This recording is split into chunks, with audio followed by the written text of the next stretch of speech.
না শালা ভক্তি করে ভক্তি নিতে 8 লাখ টাকা নষ্ট করছ জরিমানা দে নাম না কি কি হয়েছে আরে ছোট লোকের বাচ্চা আমার গাড়ি ভেঙে গেছে লাগায়া এই তো গরিব মানুষ আপনার গাড়িতে লাগছে এইভাবে কি তোমাকে মারছে মারবো না কি করবো ভাই এই সাধারণ একজন মানুষ আমার গাড়ি কত কি নতুন গাড়ি ভাই একটা বাইক আপনি চালান একটা অ্যাক্সিডেন্ট দুর্ঘটনা মানুষ হইতে দেখে যেতে পারে না উপর দিকে চাই আটে কেন এই তো দেখছেন এটা বলছে ভুল হয়েছে তারপরে ছেড়ে দেন ছাড়েন আচ্ছা ছাড়েন আমার বেচারা মাইরো আপনি কি করছেন এটি দেখেন তো এই ঠিক না ভাই এটা ঠিক আচ্ছা যাই হয়েছে এই তো গরিব মানুষ এর সাথে আপনি রাগারাগি করেন না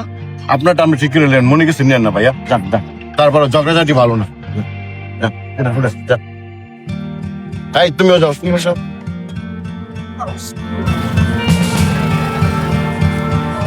কাক ভাই আল্লাহ বিচার করবো যা হয়েছে তো আমরা দেখছি জান ভাই জান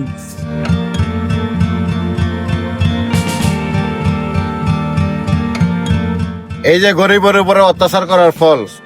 আল্লাহ নগদই তার বিচারটা করে দেবে দেখছেন নি কিভাবে একটা অ্যাক্সিডেন্ট হলো যার জন্য গরিবকে কেউ আঘাত করবেন না গরিব বলে কাউকে কখনো তুচ্ছ-তাচ্ছিল্য করে দেখবেন না, কারণ আমরা সবাই মানুষ, আর মানুষ মানুষের জন্য। ভিডিওটি ভালো লাগলে শেয়ার করার অনুরোধ রইল।